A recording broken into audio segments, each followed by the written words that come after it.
Buongiorno, benvenuti al nostro Focus TG. Siamo anche oggi in diretta, in onda, per informarvi di quello che sta succedendo in Veneto. Abbiamo in ballo, come sempre, i collegamenti con i nostri giornalisti, abbiamo tutte le notizie dal Veneto. Fra poco potremo già vedere, quando riusciremo a caricarli, i dati che ci arrivano dall'azienda Zero della Regione del Veneto e naturalmente dalla Sanità Veneta, per quanto concerne da una parte i contagi e dall'altra i vaccini, perché così partiamo con il piede giusto per capire poi tutte le ricadute di quello che succederà, di cui si parlerà oggi. Allora, con la regia di Fabio Verin, vediamo subito in apertura di telegiornale i dati che ci arrivano dall'azienda Zero. Questi sono i contagi aggiornati a questa mattina. Vedete che il numero non è affatto rassicurante, sono 4.088 le nuove positività riscontrate dai tamponi, che portano il numero delle persone positive da inizio emergenza a 558.205. Il numero dei casi attualmente positivi in Veneto è molto alto rispetto all'ultimo periodo. Abbiamo superato già ieri quota 50.000, siamo a 52.020. C'è da dire anche che ci sono 12.084 decessi da inizio emergenza, mentre sono 494.101 le persone che si sono negativizzate. Scendiamo nella seconda parte della tabella, che è molto importante, davvero fondamentale, perché ci fa capire come sta reagendo la sanità del Veneto alla spallata di questa fase davvero delicata della pandemia. Allora, i dati ci dicono che in questo momento abbiamo praticamente 1.000 persone ricoverate, sono 997 le persone ricoverate in tutto il Veneto, di cui, scusate, 997 in area non critica, di cui 886 che sono ancora positive, 111 che si sono negativizzate, sono 142 quelle ricoverate in terapia intensiva, di cui 9 che si sono negativizzate, 133 ancora positive al Covid. Vediamo le differenze con il giorno precedente. C'è un bilancio positivo di 62 unità addirittura in area non critica, un bilancio positivo di 5 unità in terapia intensiva, e purtroppo questo è il dato che è più drammatico nella giornata odierna, è che ci sono 16 decessi. Naturalmente 16 decessi per quanto concerne i ricoveri in ospedale, persone che hanno perso la vita dopo il ricovero. Dobbiamo fare due conti al volo, ma li faremo più tardi, per capire se ci sono anche stati decessi fuori dalla sanità. Allora, prima di vedere i vaccini, andiamo a Padova, dove c'è la nostra Valentina Visentin, che ci aspetta per aggiornarci su tutte le novità. Buongiorno Valentina. Sì, buongiorno Ferdinando, sentivo che stavi commentando il report regionale. Sul fronte padovano ancora 800 e più di 800 contagi, quindi 11.700 le persone attualmente positive in tutta la provincia. Ieri è stata aperta la prenotazione per i vaccini dai 5 agli 11 anni, avevamo detto che erano 5.800 i posti disponibili e in poche ore sono andati già occupati 1.500 posti, segno che insomma sta ingranando anche la vaccinazione per i bambini, mentre sono state più di 9.000 le dosi somministrate negli hub vaccinali nelle scorse 24 ore. Per quanto riguarda la città, ieri c'è stato il comitato, un vertice in prefettura per fare il punto insomma sulla situazione dei controlli per il Green Pass e per le mascherine. C'è la notizia, quella che ha fatto insomma notizia, che è la questione delle mascherine allo stadio, perché sono state riscontrate delle irregolarità durante la partita sia del Padova che del Cittadella, e quindi questo è stato molto chiaro. Non so se avete già mandato un servizio, però il collega Guido Barbato ha sentito e ha raccolto le informazioni, quindi sui comportamenti che si dovranno tenere anche allo stadio per chi dovesse essere pizzicato ancora una volta, quindi per 2 volte consecutive senza mascherina, si rischia anche il DASPO.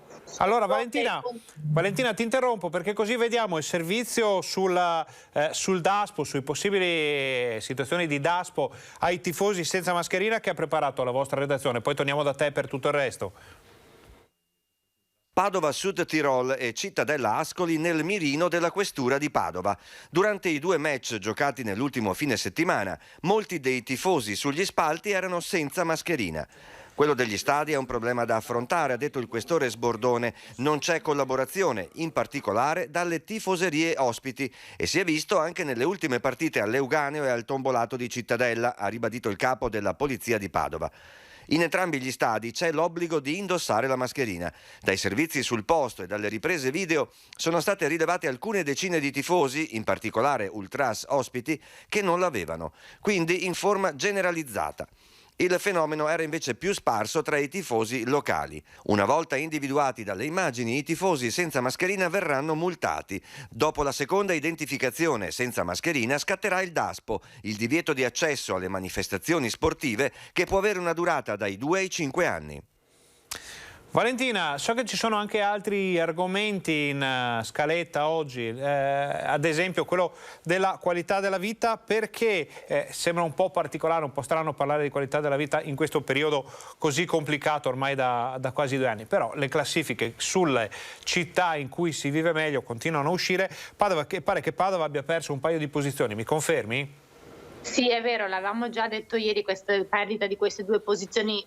Oggi c'è, diciamo, la lettura di quanto è accaduto, perché sono state perse queste 2 posizioni. Siccome sono 90 gli indicatori utilizzati dal Sole 24 Ore per stilare la classifica, dove Padova ha fatto peggio è la questione sicurezza. Questo perché ci sono state 100 volte in più di denunce e arresti per droga, quindi il dato non va visto in maniera completamente negativa. Vuol dire che si denuncia di più, vuol dire che si arresta di più, vuol dire che la lotta allo spaccio è costante in città. Padova, lo sappiamo, è una città crocevia, la stazione, soprattutto in stazione c'è uno smercio di droga, la piaga della droga, lo sappiamo, è una di quei fenomeni che insomma a Padova è piuttosto diffuso, e quindi il prefetto di Padova ieri, proprio durante la riunione in cui ha fatto il punto dei controlli sul Super Green Pass, ha anche spiegato l'azione delle forze dell'ordine, che è costante e quotidiana, per arginare questo problema. Allora Valentina, fra un minuto vediamo questo servizio. Prima di salutarti, perché sappiamo che la giornata è molto molto complicata anche da quelle parti, ci sono altre novità da Padova al momento? Allora, un'informazione di servizio, perché riguarda, a proposito di qualità della vita, che comprende anche la qualità dell'aria in città. Scatta il semaforo arancione da oggi per la viabilità, quindi significa che ci sono alcuni veicoli diesel che non possono più correre, stiamo parlando degli Euro 4, e quindi insomma ci sono delle limitazioni per quanto riguarda la viabilità, perché è scattato il semaforo arancione. Dal comune ci dicono che comunque qualora si dovesse essere confermato il semaforo arancione anche nel periodo di Natale, ci potrebbero essere delle deroghe. Diciamo che la circolazione è proibita agli Euro 4 e 5, scusate, mi ero dimenticata gli Euro 5, però si esclude dal divieto ovviamente gli spostamenti per recarsi a fare un tampone, per spostamenti sanitari, quindi insomma ci sono anche delle deroghe a questo semaforo. Poi ci aggiorneremo più tardi, perché alle 12:30 c'è una conferenza stampa dell'USL 6, quindi magari saremo in grado di darvi in anticipo dei dati sull'andamento insomma della pandemia e anche delle vaccinazioni nel territorio padovano. Molto bene Valentina, quindi questo è un arrivederci, ci sentiamo appena ci sono novità. Noi ringraziamo la nostra collega e vediamo il servizio preparato dalla redazione padovana sulla qualità, sulla classifica delle città per quanto concerne la qualità della vita. Padova perde 2 posizioni, ecco perché. Nella classifica della qualità della vita stilata come ogni anno dal Sole 24 Ore, Padova perde 2 posizioni e scende al 33° posto. A pesare su questo risultato, peggiore rispetto a quello del 2020, è l'indicatore legato alla sicurezza, dove Padova è 84esima, visto l'alto numero di reati legati allo spaccio di stupefacenti. Secondo il sindaco della città euganea, questo dipende anche dal fatto che in città le forze dell'ordine sono presenti in modo capillare e ogni giorno arrestano e denunciano spacciatori. Padova perde posizioni anche nel settore ambiente. Sono 90 gli indicatori utilizzati per calcolare la qualità della vita. La città però guadagna 32 posizioni nella sezione affari e lavoro e 9 posizioni in quella demografica e società. Il nord-est resta comunque l'area dove si vive meglio.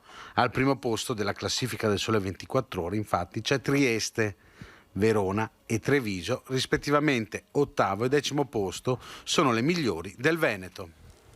Torniamo a parlare di dati perché vi avevamo detto poco fa che ci sono 12.084 decessi in Veneto dall'inizio dell'epidemia connessi con il coronavirus.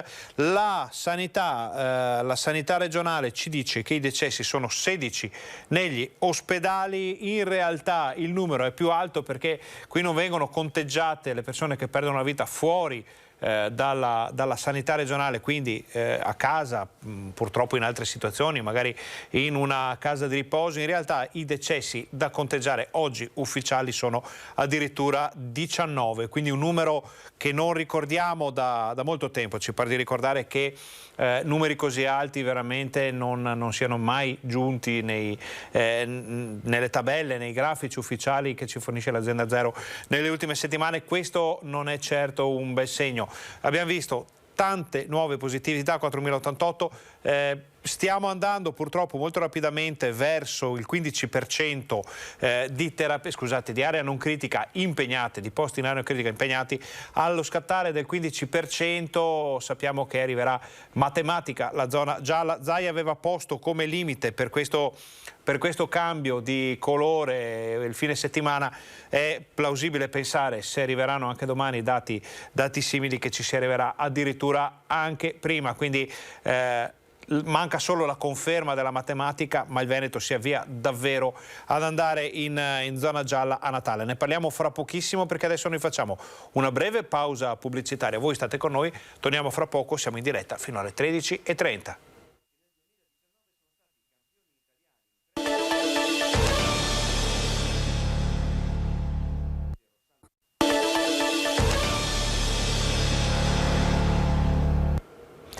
Buongiorno, bentornati al nostro Focus TG. Siamo in diretta anche oggi in onda fino alle 13:30 per informarvi di quello che sta succedendo in Veneto. Allora, apriamo la pagina dedicata al coronavirus, all'emergenza, a tutta la situazione che stiamo vivendo da troppo tempo ormai, di cui speriamo di liberarci quanto prima. Questa liberazione passa anche, secondo gli addetti ai lavori, dalla campagna vaccinale imponente che il Veneto sta portando avanti. Abbiamo visto i dati dell'emergenza, adesso vediamo i dati della campagna vaccinale, che sono interessanti, sono positivi, perché ci sono 46.000 dosi somministrate nella sola giornata di ieri. Le prime dosi sono quasi 2.000, quindi è la conferma che si muove qualcosa anche fra quanti avevano deciso di non aderire a questa campagna o magari prima non potevano e adesso insomma sono nelle condizioni di farlo, perché sono più le prime dosi dei cicli completati. I cicli completati sono meno di 2.000, sono 1.894. La parte del leone la fanno ovviamente le addizionali booster, la cosiddetta terza dose, sono 42.000, quindi la stragrande maggioranza sono terze dosi. C'è da dire che il Veneto in questo momento ha somministrato il 97,1% delle dosi a propria disposizione, quindi c'è un po' di spazio di manovra, però effettivamente si comincia a intravedere una penuria di vaccini. L'ha detto anche Luca Zaia ieri, ha detto che sì, il mondo sta chiedendo vaccini in questo momento, potrebbe esserci qualche piccolo problema. In questo momento non sono annunciati problemi, non sono annunciati rallentamenti o stop della campagna vaccinale che prosegue, però insomma vedere questi dati vuol dire che lo spazio di manovra comincia a ridursi. Salgono invece le percentuali, queste sono le percentuali sulla popolazione totale. Abbiamo quasi il 78% dei veneti che hanno la prima dose, 76,2% che hanno anche la seconda, 78% ha una prenotazione almeno o una dose, e abbiamo superato quota 20%, abbiamo superato quota 1 milione di veneti che hanno la terza dose addizionale o booster. Vediamo invece quest'altra tabella perché è un po' più precisa su alcuni argomenti. Il fatto che si guardi alla sola popolazione vaccinabile ci dà un'idea un po' più precisa di quello che sta succedendo in Veneto. Sono 86,3% le persone che hanno almeno una dose, il 100% degli over 80, il 93% degli over della fascia fra i 70 e i 79. Fra chi ha la seconda dose abbiamo l'84,5% con percentuali molto alte per quanto concerne gli anziani, i prenotati con una dose sono 86,7% e molto interessante anche il dato delle terze dosi, il booster, siamo al 23% con il 62,5%, quindi in pratica quasi 2 anziani su 3 in Veneto sono coperti con la terza dose, in attesa di quello che poi dovremo fare con l'eventuale quarta dose o aggiornamento. Vediamo l'ultimo grafico di questa tabella, che è molto importante perché ci mostra che effettivamente stiamo tornando ai livelli di giugno, maggio, giugno, luglio, quando la campagna vaccinale era davvero, stava correndo davvero a ritmi notevolissimi. La gran parte di queste, potete vedere in rosso, sono le terze dosi. La gran parte di queste novità riguardano le terze dosi, molto meno il giallo e il verde che vedete qui in piccolo, le seconde e le prime dosi. Quindi una campagna vaccinale che prosegue, molto importante proprio in questa fase critica. Sappiamo il giallo si sta avvicinando, il giallo per il Veneto a grandi passi. Ne abbiamo parlato ieri con il governatore Luca Zaia in conferenza stampa e ecco quello che ci ha detto. E sarà la possibilità di prenotarsi sul sito della Regione dalle 14 di oggi. Confermato dunque l'avvio già dal pomeriggio delle prenotazioni per i vaccini rivolti ai bambini tra i 5 e gli 11 anni, appuntamento che potrà essere fissato solo al compimento del 5° anno del proprio figlio. Previste corsie preferenziali con orari dedicati per evitare lunghe attese ai più piccoli, 2 le modalità che ogni ULSS potrà in piena libertà adottare, o negli ambulatori dei pediatri o negli hub vaccinali. Anche la prenotazione avverrà o direttamente contattando il medico o nel portale della Regione. Abbiamo 2 arrivi. Il primo, arrivano 186.000 dosi il 15 e altre 60.000 dosi il 5 di gennaio. Se quella delle vaccinazioni è un'ulteriore arma nella lotta al virus, si apre una nuova frontiera anche per le cure ai pazienti Covid. Stanno arrivando sempre per gennaio i famosi antivirali dedicati al Covid. Per quanto riguarda il quadro epidemiologico del Veneto, che registra oggi un'incidenza del 5,50%, preoccupa la pressione ospedaliera, con un tasso di occupazione delle terapie intensive ormai prossimo al 13% e dell'area medica al 13,7%, ovvero manca un 1,3% per raggiungere la soglia del 15%, che fa scattare automaticamente il passaggio di zona. Penso che il bollettino di venerdì si possa riservare, salvo resti dell'infezione con dimissioni ciclopiche, purtroppo ci riserverà la classificazione del lunedì prossimo di zona gialla. Natale in giallo, questo sì, sarà giallo anche Capodanno. Oggi non abbiamo proiezioni di rossa. In tutto questo sale sempre più la tensione. Notizia delle ultime ore, le nuove minacce apparse su una chat Telegram nei confronti di ministri e del premier Draghi, con tanto di pubblicazione dell'indirizzo di casa. Considero tutto questo molto grave. Credo che la magistratura dovrebbe valutare con serietà le parole di Zaia. Io penso tra i tanti di aver avuto il trattamento peggiore, no? Perché per me hanno fatto anche un video. Nel mio caso il magistrato a Venezia ha deciso che non è un reato. Per cui non so se poi, se siamo tutti nello stesso paese, immagino che a livello nazionale tutti decideranno che non è un reato. Se a voi sembra normale che fare un video per andare a casa di uno non sia da prendere in seria considerazione, ne prendo atto. Il problema è che l'omologazione che purtroppo a volte con queste archiviazioni c'è, o la sottovalutazione peggio ancora, dà alla stura una legittimazione a 360 gradi.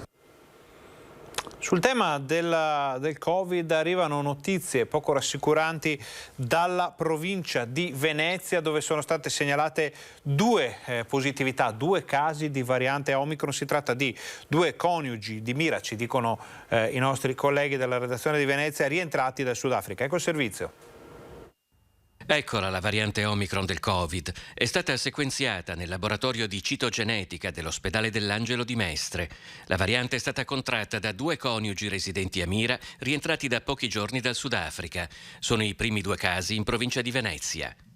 Prima ancora che fosse accertata la loro positività al Covid, i due coniugi erano già stati sottoposti a quarantena come previsto per chi rientra dal Sudafrica e in Italia non hanno quindi avuto alcun contatto con altre persone. Ora si trovano in isolamento in casa. Al momento solo uno dei due è sintomatico. L'Ulstra Serenissima ha informato dei due casi l'USMAF, Ufficio di Sanità Marittima, Aerea e di Frontiera, per procedere al tracciamento dei viaggiatori che per 11 ore hanno condiviso il volo con i due miresi. Il primo caso di variante Omicron in Veneto è stato sequenziato il 3 dicembre in un 49enne vicentino tornato anche lui dal Sudafrica e poi nella figlia di 8 anni. Pochi giorni dopo la variante è stata individuata a Padova in una donna di 77 anni che non era stata in paesi a rischio. Forse in questo caso la variante è stata contratta in viaggi in mezzi pubblici lungo la tratta Padova-Venezia, inclusa l'area dell'aeroporto Marco Polo. A Venezia, peraltro, diversi casi di positività non legata ad Omicron si sono registrati nell'ultima settimana tra le guardie carcerarie di Santa Maria Maggiore.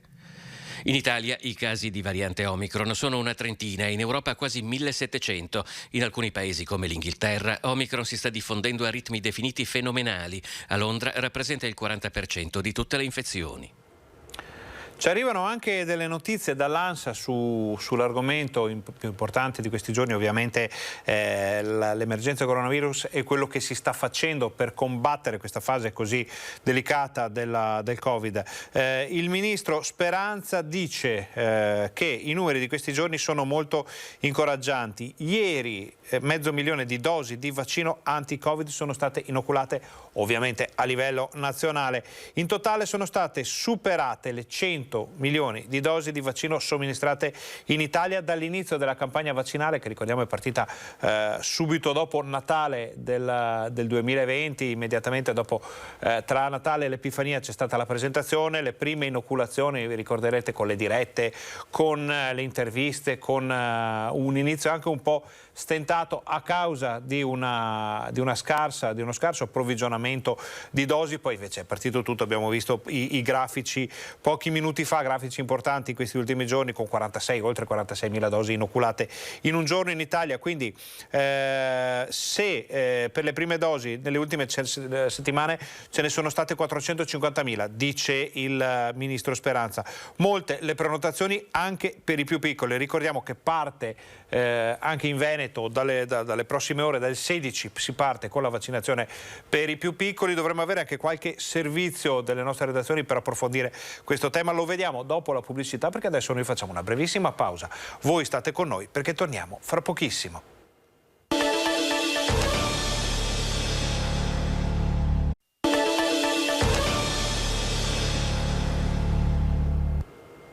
Buongiorno, bentornati al nostro Focus TG. Siamo in diretta anche oggi per informarvi di quello che sta succedendo in Veneto. In Veneto succede che, nonostante gli sforzi, nonostante l'organizzazione, accadono anche delle situazioni un po' difficili, drammatiche a volte, per chi si reca al punto tamponi per sapere se è positivo o meno, o per avere la conferma della propria negatività, per poi avere il Green Pass temporaneo, non il Super Green Pass ovviamente, che arriva solo con i vaccini, ma per poter fare alcune cose è indispensabile ancora Green Pass. Punti tamponi presi letteralmente d'assalto. A volte le situazioni sono molto complicate, ce ne segnalano tantissimi nostri telespettatori. Pare che a Bassano, ad esempio, sia successo qualcosa di poco prevedibile nelle scorse ore. Vediamo il servizio.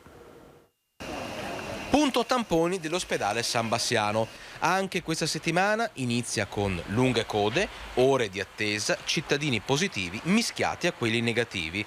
Una situazione che raccontiamo da settimane e che continua a peggiorare. A finire dunque nel vortice della critica sono le scelte dell'ULSS 7 e del suo direttore generale Carlo Bramezza. Questo è anche un lavoro per qualcuno o no? Questo qualcuno dovrebbe vedere cosa succede. Perché se fosse il primo giorno, se fossero 2 anni fa, quando questa guerra era proprio dura. Adesso dopo 2 anni si può anche imparare qualcosa. C'è disorganizzazione. Mamma mia, ma proprio non saper fare proprio. Spero che in giornata riesco a fare un tampone di controllo. Normalmente non sono né positivo, quindi faccio un normale routine di controllo e speriamo di farcela. E poi c'è il problema dei positivi mischiati ai negativi. A noi è bastato intervistare 10 persone per trovarne 4 che si sono dichiarate appunto positive al Covid. È risultato positivo al tampone? A quello rapido a casa, però parlando con il dottore, con la dottoressa di casa di base, ha detto che non bisogna venire qua. Signora, lei è positiva, in coda. Molecolare, per fare il molecolare. Ho il figlio che è risultato positivo, che deve fare già il secondo tampone. Abbiamo l'appuntamento alle 11:30 e dobbiamo fare la fila.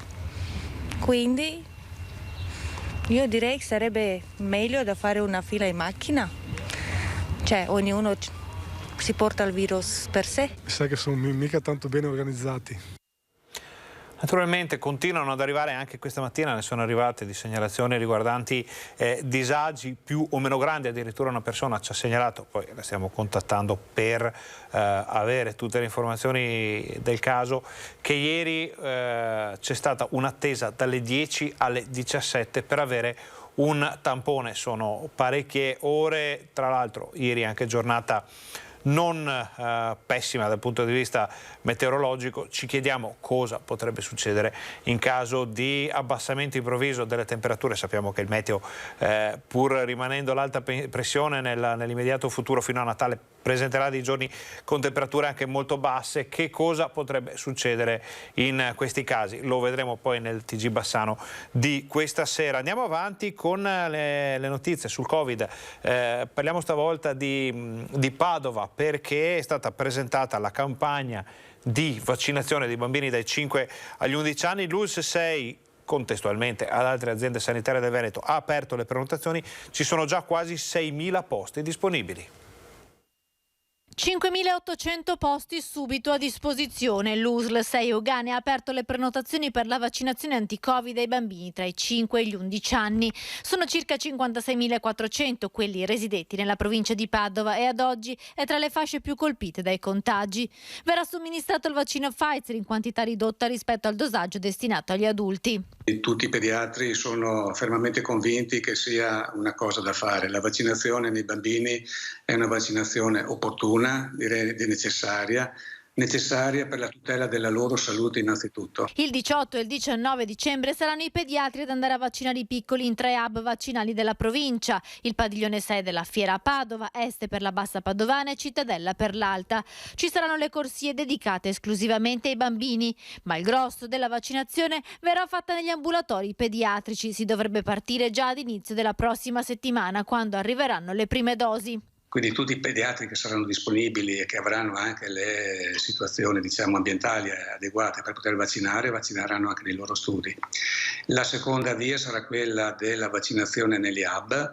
Ci saranno delle linee dedicate per i bambini che vedranno la presenza di noi pediatri, che vaccineranno i nostri bambini. Ovviamente non ciascuno di noi vaccinerà i propri assistiti, ma chi ci sarà in quel momento nell'hub vaccinerà tutti i bambini che arriveranno tramite le prenotazioni. L'adesione dei pediatri è stata massiccia, quasi il 100% dei padovani ha deciso di aderire al protocollo con la regione per la somministrazione delle dosi in studio. La vaccinazione è consigliata per evitare soprattutto le conseguenze del long Covid, che nei bambini si manifesta con una sindrome infiammatoria multisistemica che può colpire anche il cuore ed avere effetti molto gravi. È stato verificato che la reazione immunitaria è simile fra le due dosaggi, per cui andiamo tranquilli anche da un punto di vista della validità del vaccino.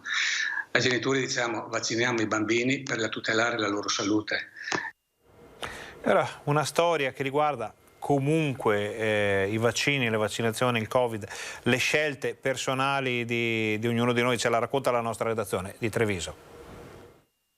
La sua scelta di non vaccinarsi la conoscevano tutti, familiari e clienti. Nella sua osteria, a pochi passi dall'abbazia di Follina, chissà quante volte in questi mesi se n'era parlato. Ma quando il Covid lo ha colpito lo ha fatto pesantemente e Fabrizio Biz, 63 anni, un passato da calciatore, si è spento lasciando nello sgomento un'intera comunità.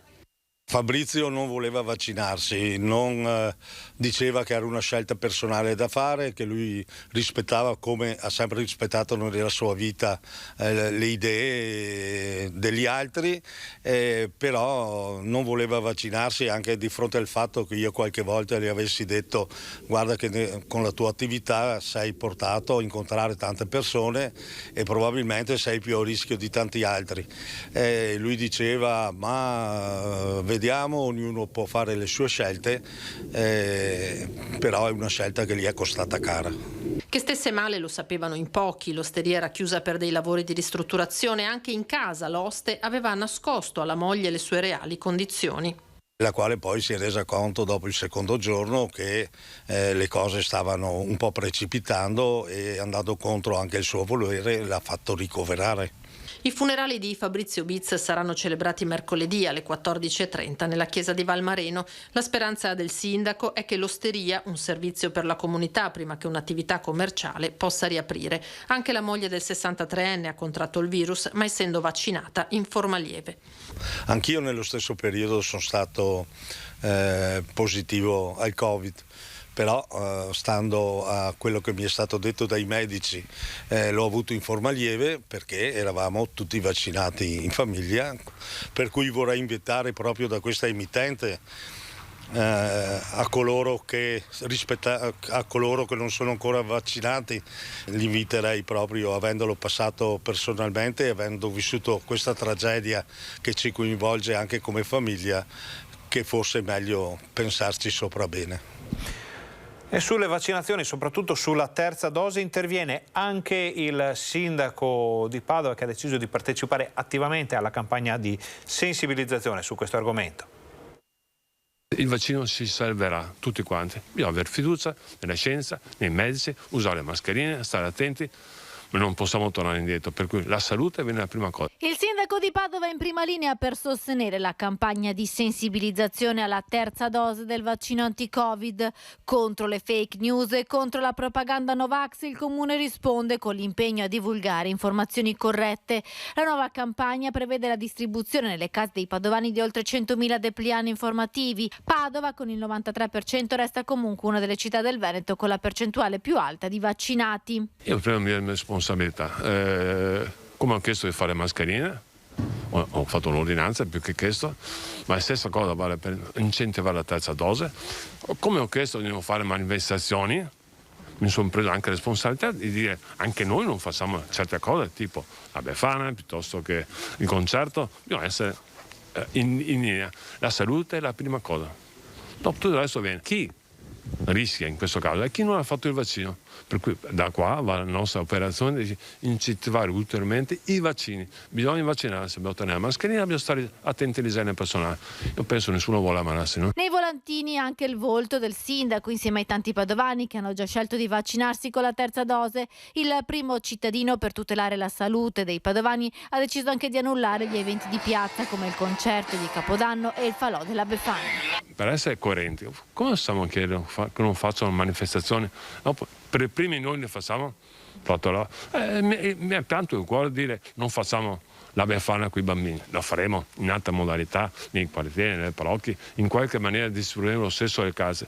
È una cosa che si fa dispiacere, ma devo pensare come responsabilità alla salute dei cittadini, anche di chi fa le manifestazioni. Chiudiamo questa pagina dedicata al Covid con una notizia che ci arriva dall'ANSA, perché nella prima settimana sono state controllate dalle forze dell'ordine a livello nazionale 1 milione di persone relativamente al possesso del Green Pass. 3.802 sono state sanzionate. Controllati anche 104.000 esercizi, 1.610 titolari sanzionati, per 87 locali è stata addirittura disposta la chiusura. Questi sono dati a livello nazionale. Sappiamo che c'è stato una fase cuscinetto in cui magari i controlli sono stati un po' più lenti, adesso invece il governo proprio ha deciso di intensificare questi controlli. Vediamo, questi dati sono importanti, vedremo poi in questo fine settimana anche in Veneto come andranno i controlli in tutte le città. Adesso noi facciamo un'altra breve pausa pubblicitaria, voi state con noi perché torniamo fra pochissimo.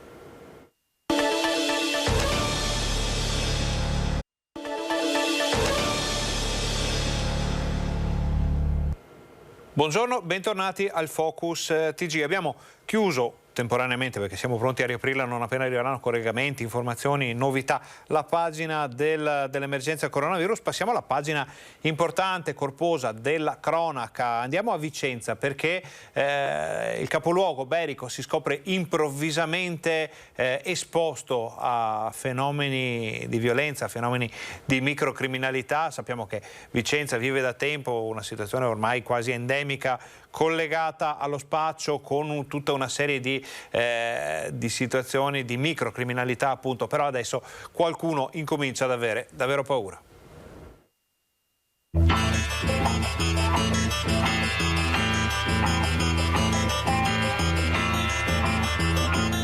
Mi ha strattonato facendomi gettare la borsa per terra e in quel momento ho urlato fortissimo. Un maledetto weekend di paura, risse, violenza, rapine. Vicenza, città di provincia, mostra un volto spaventoso. Il buio scende in fretta e nei vicoli si annidano balordi, mentre nelle piazze la movida si scatena tra droga e alcol. E quando la mezzanotte cade per strada, c'è chi viene braccato da sagome minacciose, feroci, sfacciate, arroganti, strafottenti, sfidano le regole, disprezzano le leggi, si accaniscono sulle prede più deboli, anziani, donne, giovani che camminano da soli, che possono essere accerchiati, pestati, rapinati.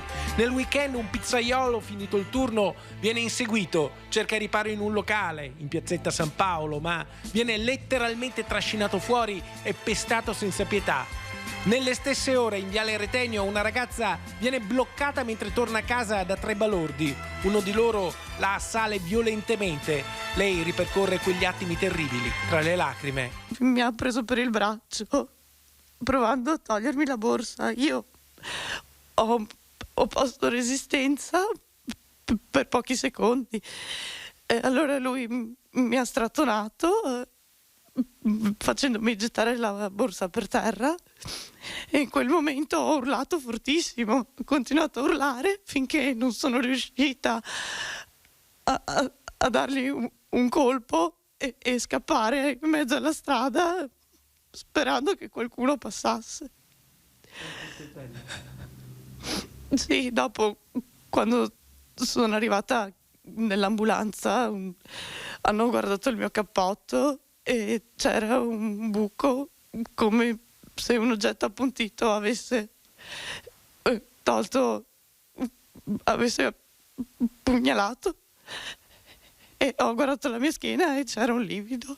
Adesso è caccia ai 3 rapinatori stranieri e le forze dell'ordine stanno cercando anche gli aggressori del pizzaiolo.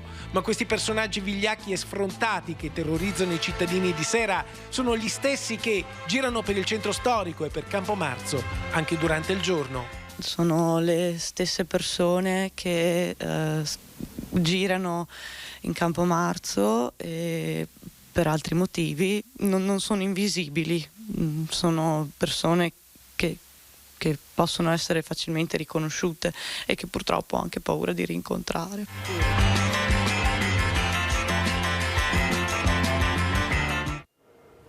E sulla situazione del degrado berico, vicentino in particolare, i primi a muoversi sono i locali, gli esercenti del centro storico, in questo caso di Pescherie Vecchie, che dicono: se non cambia qualcosa saremo costretti a chiudere. È venerdì sera quando un dipendente della pizzeria Angolo Palladio, uscito a fine turno, viene inseguito e aggredito. È uscito dopo mezzanotte alla fine del suo turno, stava andando a casa, è stato avvicinato da un gruppetto di africani, sembra magrebini, gli hanno chiesto un accendino, non gliel'hanno ridato, lui ha chiesto che glielo ridessero, hanno cominciato a picchiarlo, è scappato, si è rinchiuso dentro un bar a pochi metri e loro, ma si vede in maniera molto chiara nel video, sono andati a prenderselo come si va a prendere un animale in una tana e lo hanno massacrato. 5 punti di sutura in testa e lo shock, gli hanno rubato portafoglio e telefonino, episodio che riporta in primo piano la questione sicurezza in Pescherie Vecchie, un angolo di centro storico che a detta dei molti titolari di locali la sera diventa campo di battaglia. C'è risse continue, ubriachi, molesti continui, gente che vomita, e gente che si droga a cielo aperto, gente che non ha nessun rispetto. Situazione nota, ma i titolari degli esercizi rinnovano la volontà di un incontro con i rappresentanti delle forze dell'ordine locali. Foto, video in mano alle istituzioni già da molto tempo, ma qui nessuno fa niente. Negli ultimi tempi sono state prese alcune iniziative da parte delle amministrazioni, ma sono state iniziative ipocrite che anzi hanno dato modo ai malviventi di capire che possono fare quello che vogliono. Un'escalation di violenze che si traduce anche in un danno economico. Per protesta avremmo pensato di chiudere qualche giorno, proprio per far vedere un attimino le istituzioni. Chiudiamo perché così non si può lavorare, non si può vivere. Allora, noi prima di vedere il prossimo servizio nel quale il sindaco di Vicenza Francesco Rucco fa con noi il punto della situazione e chiama rinforzi, andiamo a Vicenza, ma prima di mandarlo in onda, perché noi lo vediamo, ma lo vediamo un po' troppo in chiaroscuro, quindi l'immagine non è davvero ottimale. Ecco, chiediamo a Daniele Garbin di sistemare l'attrezzatura, come sempre Daniele risponde immediatamente, gli diamo subito la linea. Buongiorno Daniele, che cosa succede da quelle parti?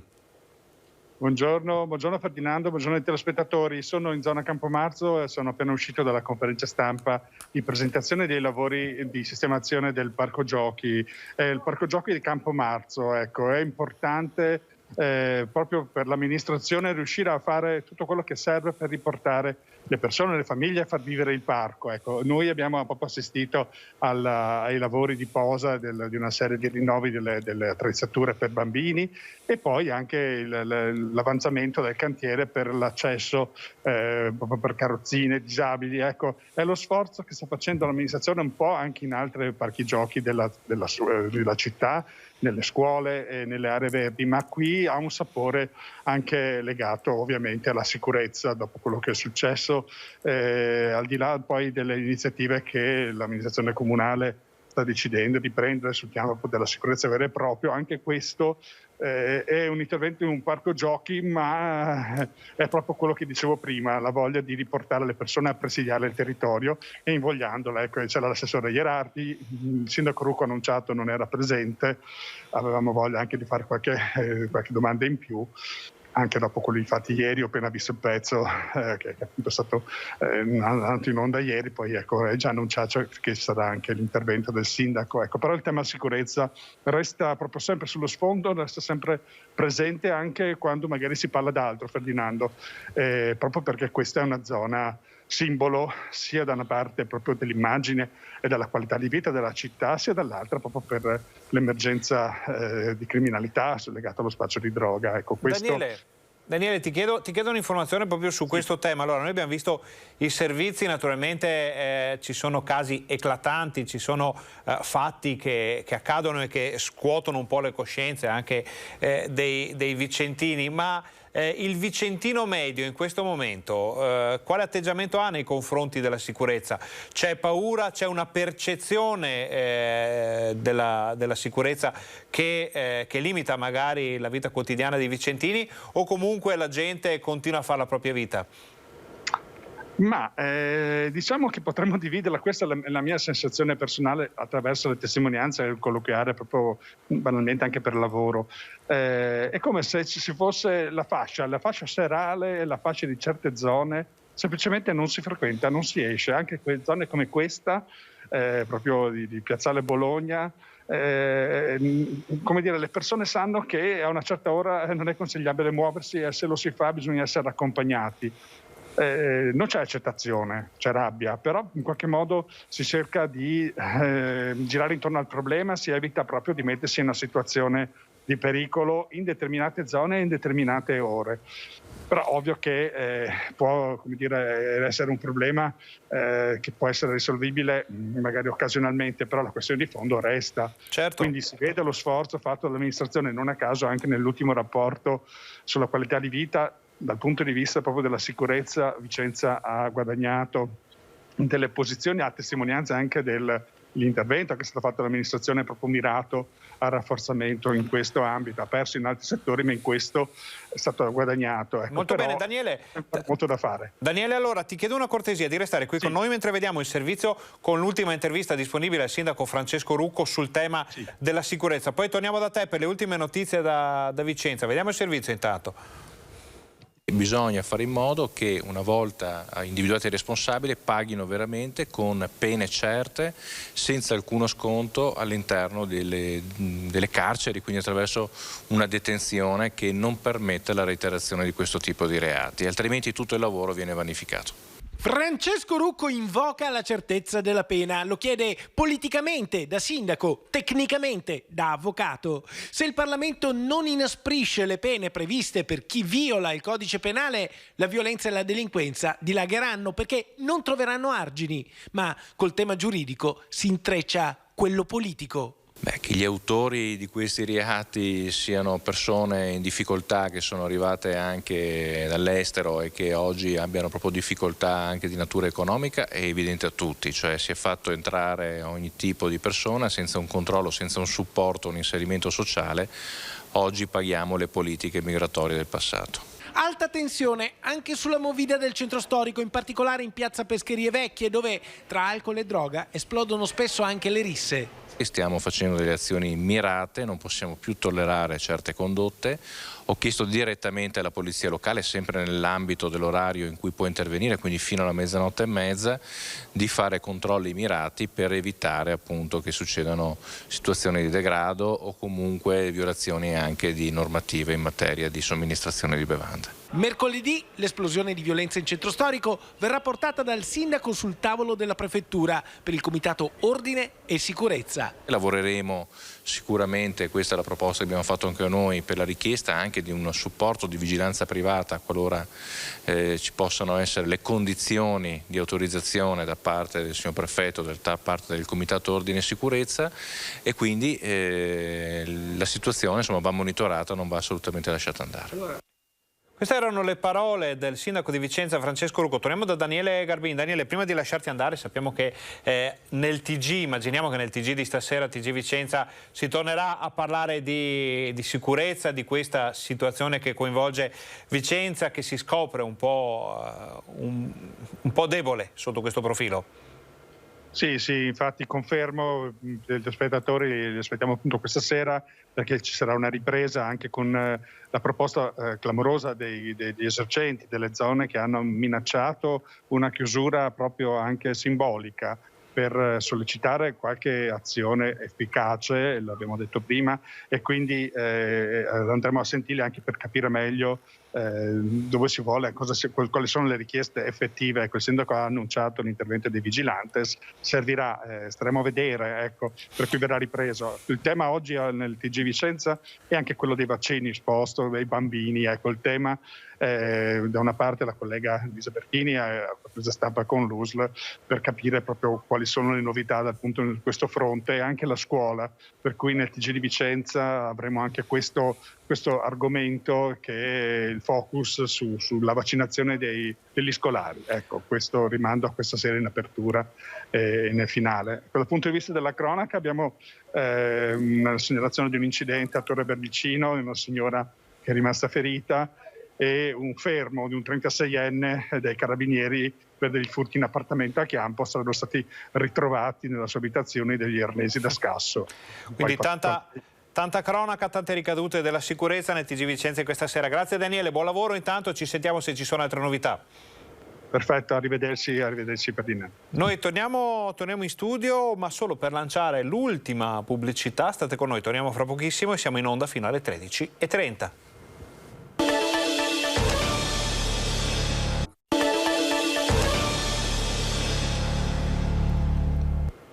Buongiorno, bentornati al Focus TG. Avevamo aperto la pagina della cronaca pochi minuti fa, continuiamo a parlare di cronaca e rimaniamo nel Vicentino perché c'è stato un arresto per droga. Un disoccupato che girava però con auto di lusso è stato trovato in possesso di quasi 2 kg di droga. Arrestato per detenzione a fini di spaccio, un 37enne romeno trovato nella sua abitazione a Quinto Vicentino con 1 chilo e 700 grammi di droga tra marijuana, hashish e cocaina. I carabinieri di Thiene, allertati dai residenti, erano sulle sue tracce già da qualche settimana. Ad insospettirli, visto il suo stato di disoccupazione, i movimenti dell'uomo a bordo della sua auto di grossa cilindrata e della moto in tutta la provincia di Vicenza. Una volta entrati in abitazione, i carabinieri hanno trovato 2 sacchi in nylon ancora sigillati dal peso di oltre 700 grammi ciascuno, contenitori sparsi ovunque, colmi della stessa sostanza e di hashish, pronta per essere divisa in centinaia di dosi per lo spaccio al minuto. Tutta la droga, i 2 cellulari, il bilancino di precisione, assieme ai 400 euro in contanti, probabile frutto della precedente attività di smercio, è stata sottoposta a sequestro. Sempre in provincia di Vicenza la Guardia di Finanza ha sequestrato oltre 2.500 occhiali di protezione laser perché non sicuri. Sequestrati 2.680 dispositivi di protezione individuale non rispondenti ai requisiti di sicurezza. Si tratta di occhiali che avrebbero dovuto proteggere gli occhi dalla luce laser degli utilizzatori, ma sarebbero invece risultati nocivi per la retina e la vista. Le indagini della Finanza di Thiene si sono concentrate sulla verifica della posizione di una SRL operante nel settore della fabbricazione di prodotti per toeletta, profumi e saponi. In particolare, nel corso dell'attività di polizia economico-finanziaria è stato rilevato che la società, qualificata come importatore, avrebbe messo in commercio dispositivi di protezione individuale privi dei requisiti di sicurezza necessari per offrire l'opportuna protezione da rischi agli utilizzatori. Il titolare è stato denunciato. Vediamo le novità sul tragico, drammatico incidente costato la vita a 2 persone a Cornuda. Una scena agghiacciante, quella che si sono trovati di fronte i soccorritori, i 2 corpi esanimi intrappolati in una delle auto, all'interno in silenzio, a poca distanza l'altra vettura da dove provenivano i lamenti dei feriti.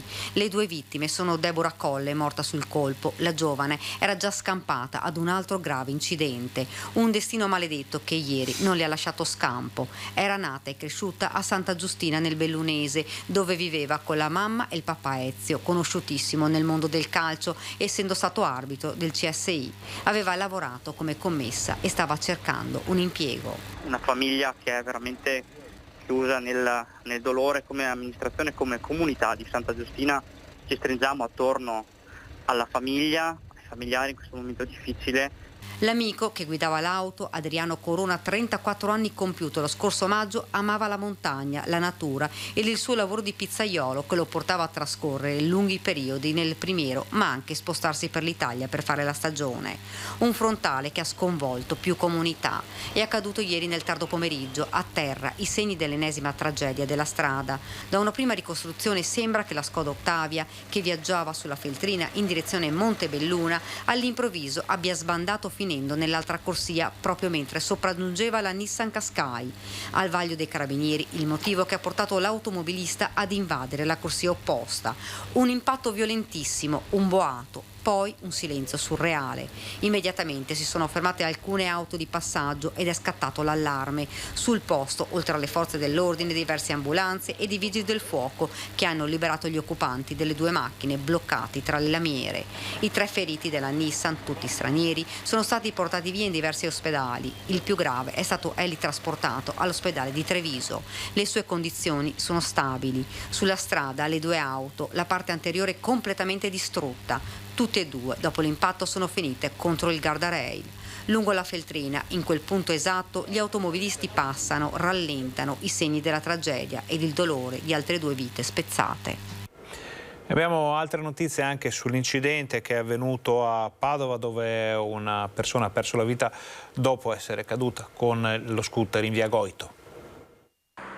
Ancora non si conoscono le cause della tragica caduta in scooter che è costata la vita ad Attias Massaro, 39 anni, nato a Udine e residente a Padova. Gravemente ferita la passeggera, una 19enne padovana, ricoverata all'ospedale in prognosi riservata. Verso le 23:30 di domenica i 2 viaggiavano in via Goito provenienti dal Bassanello verso la Sacra Famiglia.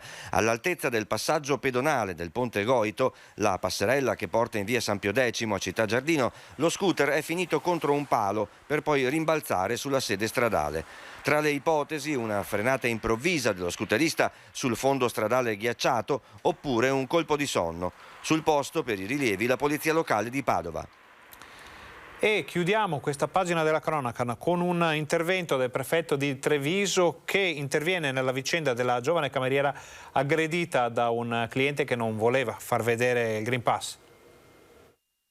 Esprime solidarietà e vicinanza il prefetto di Treviso Maria Rosaria Laganà ad Anna, la giovane cameriera di San Fiore aggredita da un cliente del bar in cui lavora che le ha lanciato contro la tazzina con il caffè bollente come risposta alla sua richiesta di esibire il Green Pass prima di accomodarsi al tavolo. In questo caso ovviamente la cameriera è una specie di longa manus del datore del titolare dell'esercizio che ha l'obbligo di fare queste verifiche e quindi già di per sé questo gesto è quanto mai antipatico, siccome si tratta di un'attività che mira innanzitutto a tutelare chi entra in un determinato ambiente chiuso.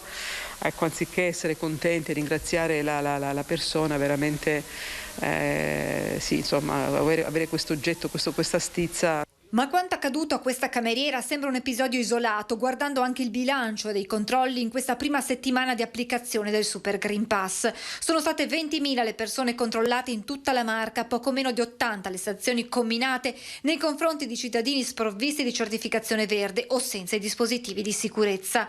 Sono stati invece 1.800 gli esercizi pubblici verificati, una trentina quelli sanzionati. Numeri che evidenziano l'attenzione e il senso di responsabilità dimostrato anche nel fine settimana, quando i centri storici sono stati presi d'assalto per lo shopping natalizio, come a Treviso, dove la maggior parte delle persone ha indossato la mascherina anche all'aperto. Ed è anche il motivo per cui mi consta il sindaco di Treviso non ha ritenuto di adottare al momento alcuna ordinanza, proprio perché abbiamo tutti notato un sostanziale rispetto anche di questa precauzione in maniera spontanea. L'anno che va a chiudersi è stato di grandissime soddisfazioni per lo sport nazionale, ma anche per lo sport in Veneto. Il CONI premia i suoi gioielli, ma quelli del 2019. In ritardo di oltre un anno causa Covid, finalmente premiati gli atleti padovani che nel 2019 si erano distinti nelle loro discipline, diplomandosi campioni italiani o europei o mondiali o conquistando una sempre importante zona podio.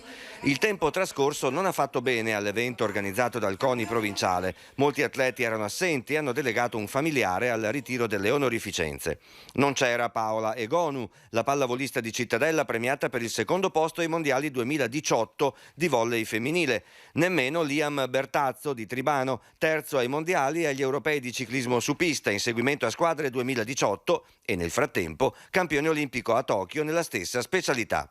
È un giusto riconoscimento, speriamo che sia solo l'inizio e che potremmo vederli, come abbiamo gioito quest'anno con gli atleti padovani alle Olimpiadi, potremmo vedere qualcuno di loro alle Olimpiadi nei prossimi anni. Spero di vederne parecchi di quelli che abbiamo visto oggi qua alle Olimpiadi. Qualche curiosità, una medaglia d'oro del CONI di Padova è andata a Daniel Morandin, campione mondiale 2018 e 2019 di pattinaggio artistico coppie danza. Una d'argento a Antonio Mogavero, terzo ai mondiali 2018 di immersione in apnea. Medaglia di bronzo a Stefania Gobbi, Simone Martini e Luca Chiumento, che nel 2019 sono stati campioni italiani in 3 diverse specialità del canottaggio, a conferma della scuola padovana, che vede Rossano Galtarossa come loro riferimento. Chiara Dalle Nogare e Roberta Sommaggio sono state campionesse italiane di Tamburello Beach in doppio, con la Dalle Nogare che si è dovuta portare il pupo alla cerimonia, perché essere campionessa sportiva e anche mamma è un'impresa davvero da medaglia.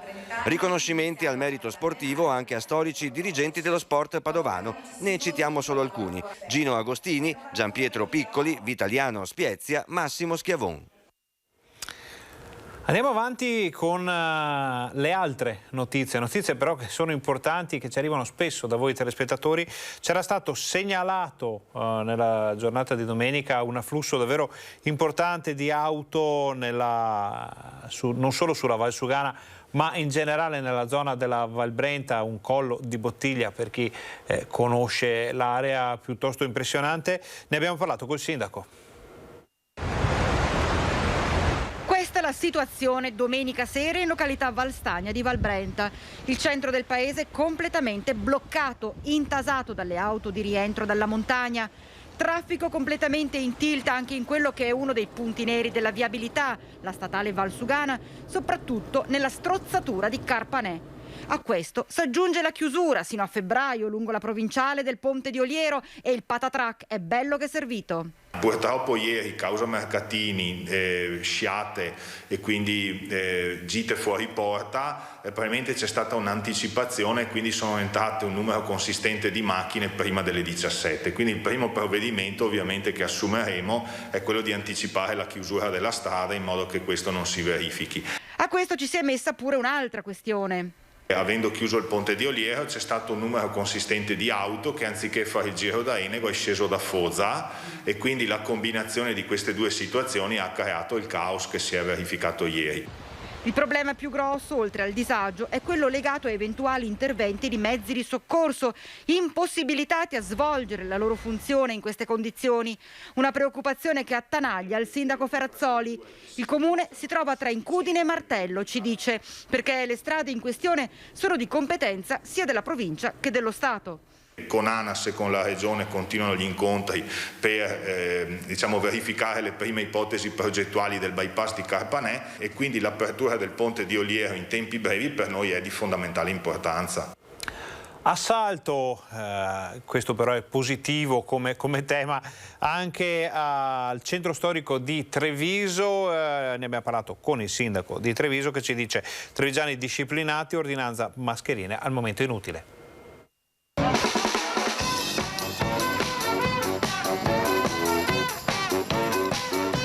E questo è stato solo un momento del pomeriggio di ieri a Treviso, città letteralmente presa d'assalto in quello che potremmo definire il primo vero fine settimana prenatalizio. Un calmaggiore quasi al limite della congestione che inevitabilmente richiama il tema mascherine e rischio contagio. In realtà, come si vede dalle immagini, ben pochi hanno affrontato la carica a viso scoperto. I nostri cittadini hanno dimostrato grande spirito di responsabilità indossando subito la mascherina. Addirittura oggi parlavamo di un 98% di cittadini che ieri in città indossava la mascherina. Questo complice anche la presenza delle forze dell'ordine che pur senza ordinanza hanno consigliato caldamente quanti senza o con mascherina abbassata di provvedere al più presto. Soprattutto in quei luoghi dove magari c'era l'artista di strada che poteva creare un piccolo assembramento, anche se ripeto è stato un Natale diffuso perché artisti ce n'erano in tutte le vie, in tutte le piazze, in modo da non creare assembramenti. Mascherina entrata nell'uso quotidiano quindi più di qualsiasi ordinanza, come invece ha chiesto il sindaco di Conegliano Fabio Chiesa, l'associazione Comuni Italiani. Come ANCI nazionale abbiamo fatto una richiesta al governo di uniformare le iniziative da un punto di vista delle restrizioni in tutto il territorio nazionale, questo per non generare confusione nei cittadini e soprattutto per evitare che ci siano iniziative a macchia di leopardo. Detto questo, io sono convinto che dopo 22 mesi di gestione pandemica i cittadini abbiano abbondantemente capito quali sono le 3 regole per proteggersi e quindi io credo che una eventuale ordinanza sarebbe semplicemente un rafforzativo di quanto in realtà è già previsto dal DPCM. Se poi, come dice il Presidente Zaia, nei prossimi giorni, nelle prossime settimane entreremo in zona gialla, il problema è risolto perché l'obbligatorietà della mascherina entrerà automaticamente.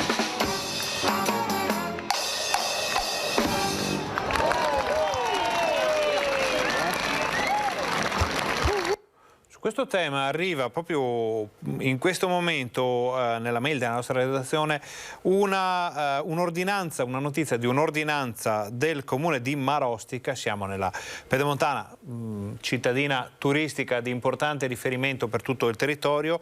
Il sindaco Matteo Mozzo ha deciso mascherina obbligatoria su tutto il territorio comunale, solo FFP2 negli ambienti chiusi, capienze degli spazi comunali all'80%. Questa ordinanza rimarrà in vigore fino al 31 dicembre, quindi fino alla fine dell'anno, e dove non sia possibile, ovviamente questo è un distinguo, il rispetto della distanza interpersonale di 1 metro, però sappiamo che a parte qualche passeggiata fuori porta sul territorio comunale, appena si va al mercato, ai mercatini o a fare spese, mantenere la distanza interpersonale diventa parecchio complicato. Eventi aperti al pubblico in locali chiusi invece obbligatoria FFP2. riduzione dell'80% delle sale comunali, quindi eventuali presentazioni, eventuali celebrazioni, eventuali iniziative nelle sale comunali verranno portate a termine con la riduzione dell'80%. Andiamo da Valentina Visentin che ci aspetta da Padova per farci un brevissimo riassunto di quello che è stato detto durante la conferenza stampa dell'ULSS 6. Valentina, hai sentito nel frattempo qui in Pedemontana, Marostica, il sindaco ha deciso mascherina obbligatoria all'aperto dappertutto. Ci sono comuni padovani che l'hanno già attivata questa ordinanza? Al momento no, c'è Padova che come ben sapete dove vige l'obbligo di mascherina in centro storico, che comuni con le aree completamente con la mascherina ancora no. Ti volevo aggiornare, Ferdinando, sulla conferenza stampa dell'USL che sta terminando proprio in questi istanti. Adesso il direttore generale dell'USL 6, Paolo Fortuna, ha annunciato che dovrebbe incontrare nei prossimi giorni i medici dell'ospedale di Schiavonia che avevano annunciato attraverso una petizione attraverso il canale change.org una mobilitazione perché Schiavonia è tornato ad essere un Covid hospital. Il direttore Paolo Fortuna ha appena confermato che vuole incontrare appunto i medici, anche perché insomma comprende che c'è tantissima stanchezza e soprattutto in questo ospedale che, lo ricorderete, è stato il simbolo della pandemia, il primo ad essere chiuso ed è per la terza volta Covid hospital. Tra le altre cose è intervenuto anche il direttore della terapia intensiva di Schiavonia, il professor Baratto, raccontando un po' della situazione del suo reparto, dove tutti i pazienti sono molto giovani e non vaccinati e addirittura molte volte non si fidano delle cure e pretendono di essere curati dal Covid con altri farmaci, quindi non fidandosi completamente del lavoro dei medici che insomma in un reparto di frontiera come la terapia intensiva fanno del loro meglio per poter salvare le vite di questi pazienti. Per quanto riguarda la situazione contagi, insomma Padova e la provincia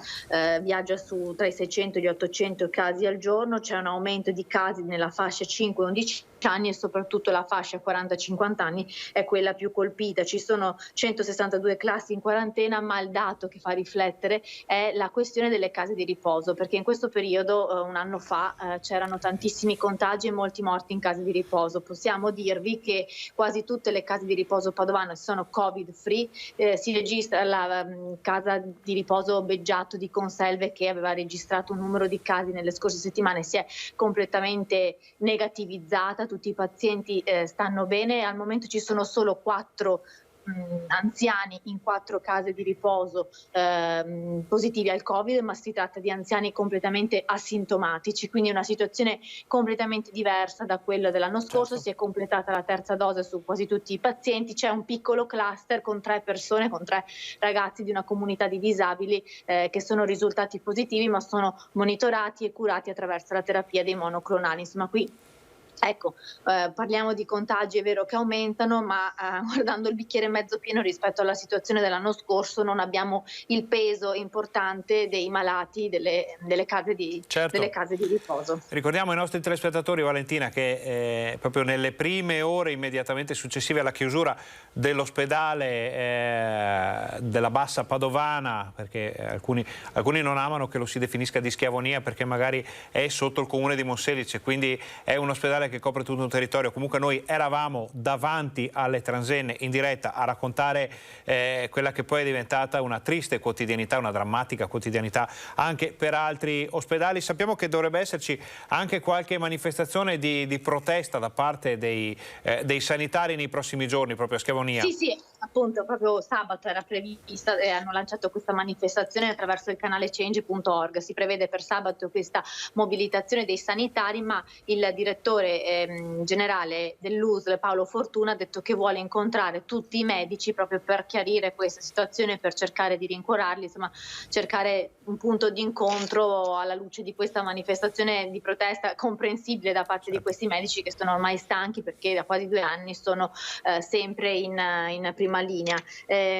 Un'ultima cosa per quanto riguarda l'attacco hacker che si sta risolvendo, insomma ci dovrebbe essere una progressiva ripresa anche della refertazione dei tamponi molecolari. C'erano molti ritardi soprattutto per quanto riguarda il tracciamento, si sta riprendendo piano piano ai ritmi pre-hackeraggio, anche se comunque la situazione è ancora molto in evoluzione. Dovrebbero intervenire nei prossimi giorni anche l'esercito per attivare una linea per effettuare i tamponi. Ancora non è chiaro dove fisicamente, ma comunque nei prossimi giorni ci verrà comunicato dove e in che orari anche l'esercito potrà dare una mano ai medici dell'UTL per effettuare i tamponi. Molto bene Valentina, grazie per tutte queste informazioni, poi le vedremo messe in fila nei nostri telegiornali questa sera. Grazie, buon lavoro alla nostra collega. Andiamo a vedere, visto che Natale sta arrivando e si moltiplicano le iniziative, anche iniziative aperte a tutti nel vero senso della parola.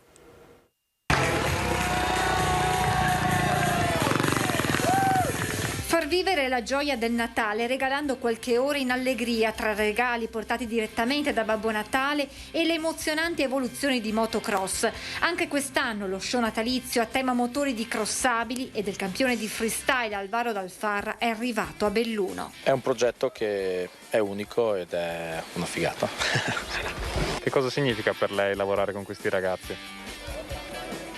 Non è lavorare, è divertirmi con loro.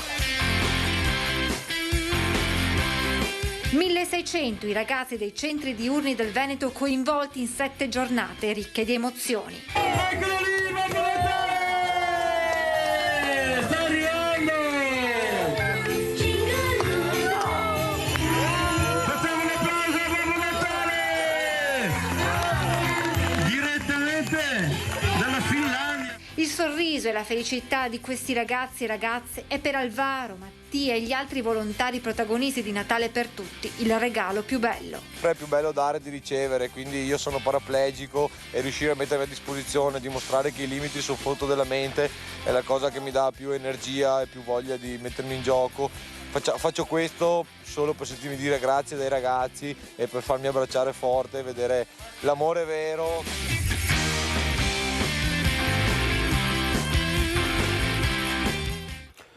Questo era l'ultimo telegiornale del nostro Focus TG di oggi, non ci sono altre notizie per il momento, il resto lo vediamo assieme nel TG Bassano, nel TG Vicenza di questa sera. Ringraziamo Fabio Verin per la regia, ringraziamo tutti i nostri colleghi che ci hanno permesso di portare nelle vostre case tutte le notizie di oggi, vi ringraziamo per essere stati con noi e vi diamo appuntamento a questa sera. Buon pomeriggio.